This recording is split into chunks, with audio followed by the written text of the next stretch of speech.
Olá, bem-vindos ao Futebol Descomplicado. A prestação dos clubes portugueses na fase de grupos das competições europeias pode ser considerada como globalmente positiva. Com o apuramento para o play-off do Benfica e Sporting na Liga dos Campeões, do Futebol Clube Porto igualmente para o play-off mas na Liga Europa e ainda do Vitória para os oitavos de final da Liga Conferência, leva-me a afirmar que o balanço é positivo. No entanto, há a lamentar, como é óbvio, a eliminação do Sporting Clube Braga. Poderíamos estar a falar de um cenário bem mais perfeito, se eventualmente Benfica e Sporting se tivessem apurado diretamente para os oitavos, algo que me parecia possível, principalmente para o Sporting, ou ainda mais flagrante no caso do Futebol Clube Porto. Os adversários calharam em sorte ao Sporting nesta fase, com a exceção dos jogos caseiros frente a Manchester City e Arsenal, pareciam completamente ao alcance da equipa leonina. Todos, repito, todos. É verdade que na Liga dos Campeões não há jogos fáceis, mas uns são mais acessíveis que outros. E por isso, acho que o Sporting deveria ter alcançado a qualificação direta para os oitavos. Contudo, desperdiçou pontos frente a PSV, Clube Bruges, Leipzig e Bolonha. Assim, conseguiu a qualificação para o play-off no 23º lugar, penúltimo lugar de acesso, com apenas 11 pontos. Dir-me-ão alguns, com os mesmos pontos do colosso Manchester City. Não deixa de ser verdade, mas a equipa de Guardiola fez uma fase miserável, muito aquém daquilo que tem a obrigação de fazer. Quanto ao Benfica, a campanha foi ligeiramente melhor. Ficou em 16º lugar, com 13 pontos, e poder-se-á lamentar do jogo em casa com o Barcelona, que perdeu e poderia, não fosse um erro grosseiro da equipa de arbitragem, ter vencido e assim seguir direto para os oitavos de final. Mesmo assim, e comparado com o calendário do Sporting, tinha, em teoria, um caminho mais difícil de trilhar. Apesar de ter começado bem, com vitórias frente ao Estrela Vermelha em Belgrado e vitória gorda na Luz frente ao Atlético de Madrid, no entanto, borraria a pintura com a derrota caseira frente ao Feyenoord, equipa teoricamente mais acessível. Depois, agrava a situação com a paupérrima exibição na Alemanha e, aliada a isso, a derrota, claro está, perfeitamente normal frente ao Bayern. As contas começavam a ficar complicadas e a margem de erro bastante curta. Mas havia ainda margem de manobra e na França cumpriu com o seu dever. Apesar de muitas dificuldades, volta a vencer nesta fase frente ao Mónaco. O pior estava para vir. Os italianos do Bolonha empatam na Luz. Outra vez a falhar com uma equipa teoricamente acessível e na sua própria casa. Para piorar, perde com o Barcelona, nas circunstâncias que já aqui abordei. Não havia volta a dar. Em Turim, frente à Juventus, teria que, pelo menos, empatar, mas acabaria por vencer de forma categórica e, portanto, com erros próprios e externos, lá conseguiu o mal menor passar para os play-off. Na Liga Europa, mesmo com a eliminação do Sporting Clube Braga, diria que o Futebol Clube Porto foi a equipa que mais se iludiu. Entrou para esta edição com a ambição de ser grande candidato à conquista ao troféu, algo que ainda pode acontecer. Contudo, ultrapassa esta fase com enormes dificuldades e perante adversários completamente ao seu alcance. Derrotas comprometedoras frente a Bodo Glimt, Lazio e Olympiacos e empate contra o desorientado Manchester United e o modesto Anderlecht quase que levavam o Dragão a ficar pelo caminho nesta primeira fase. Valeram-lhe as vitórias frente aos modestos Hoffenheim, Midtjylland e Maccabi Tel Aviv, com uma exibição paupérrima. Pelos adversários, podemos depreender que o Futebol Clube Porto tinha a obrigação de fazer mais do que aquilo que acabou por fazer. O Sporting Clube Braga não tem as mesmas obrigações que o Futebol Clube Porto, mas não deixou de decepcionar. Fez uma campanha abaixo daquilo que é capaz.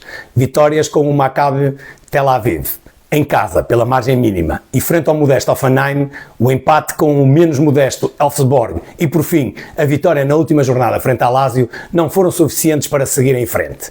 Se percebe as derrotas frente ao Olympiacos, na Grécia, e com a Roma, em Itália, tenho dificuldades em perceber as derrotas caseiras frente ao Bodo Glimt ou frente à União Saint-Lijoise, na Bélgica.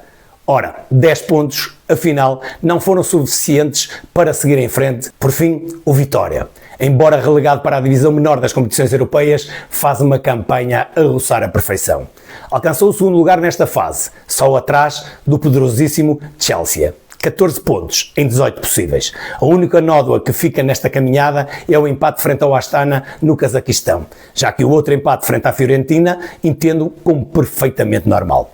Mas as vitórias com Celje, Djurgården, Mlada Boleslav e St. Gallen foram categóricas. Até poderão dizer que são equipas modestas. Contudo, são equipas que nos seus países e mesmo a nível europeu estão num patamar semelhante ao Vitória. Mas havia equipas que até costumam andar pela Liga dos Campeões, como por exemplo o Futebol Clube de Copenhaga ou o Rapid de Viena, ou mesmo equipas que têm marcado mais presença nas competições europeias, como o Real Betis, o Apoel, o Panathinaikos, entre outros, que ficaram pelo caminho.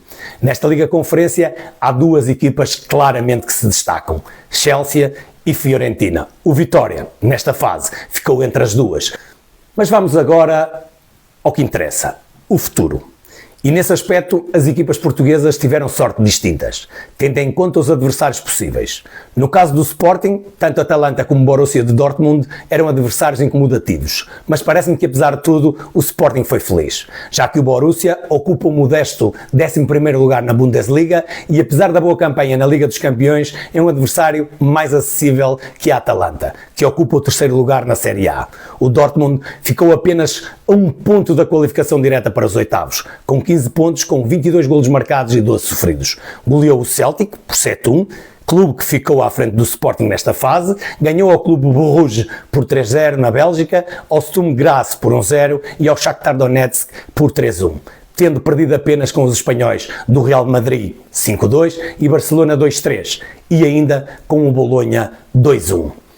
No que diz respeito ao Benfica, apesar dos dois adversários possíveis serem acessíveis, julgo que o Brest seria, em teoria, mais fácil de ultrapassar.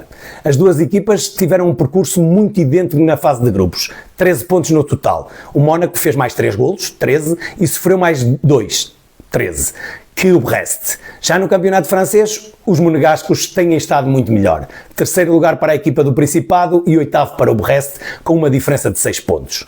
O Benfica já visitou o Mónaco nesta fase da Liga dos Campeões e acabou por levar a melhor. Vitória por 3-2 num jogo de loucos e de resultado indefinido até o apito final. Os monegascos estiveram por 2 ocasiões na frente do marcador, 1-0 e 2-1, contudo, perto do final. Primeiro, Artur Cabral aos 84 e depois Zeki Amdouni aos 88 minutos deram os 3 pontos para os encarnados. Portanto, julgo que o Mónaco é um adversário perfeitamente ao alcance do Benfica. Na Liga Europa, o Futebol Clube Porto poderia jogar com Viktoria Pilsen ou Roma. Muito embora as duas equipas tenham feito um caminho muito idêntico na fase de grupos da Liga Europa, acabaram com 12 pontos, os romanos foram mais eficazes ofensiva e defensivamente que os checos. Saiu claramente a fava à equipa de Martin Anselmi. Creio que a equipa romana criará mais problemas do que aqueles que os checos poderiam criar.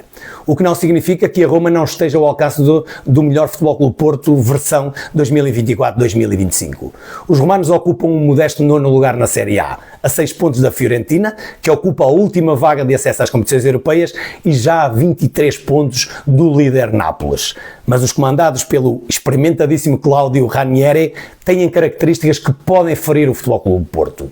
As duas equipas ir-se-ão apresentar com sistemas táticos muito semelhantes. Vamos ver como evoluirá o Futebol Clube Porto com Martin Anselmi, que frente ao Maccabi jogou num 3-4-3, mas que por norma joga num 3-4-1-2. Para já, o sistema das duas equipas é um espelho uma da outra e as dinâmicas são muito semelhantes. Poderá ser uma das eliminatórias mais equilibradas deste play-off. Excetuando a equipa monegasca, qualquer uma das restantes 5 equipas que vão estar em jogo têm margem para evoluir e melhorar muito os seus padrões de eficácia e rendimento até à data da primeira mão da eliminatória. Se não acontecer nada de anormal, as eliminatórias só ficarão decididas, em minha opinião, na segunda mão. Não acredito que qualquer uma das equipas ganhe margem suficientemente esclarecedora no primeiro jogo. O Sporting receberá o Borussia de Dortmund a 11 ou 12 de fevereiro na primeira mão, já o Benfica irá novamente ao Principado. A segunda mão será disputada entre os dias 18 e 19 de fevereiro. O Futebol Clube Porto jogará a primeira mão em casa no dia 13 de fevereiro e, posteriormente, fora no dia 19. Despeço-me com um abraço do costume e não se esqueça de subscrever o meu canal. Forte abraço!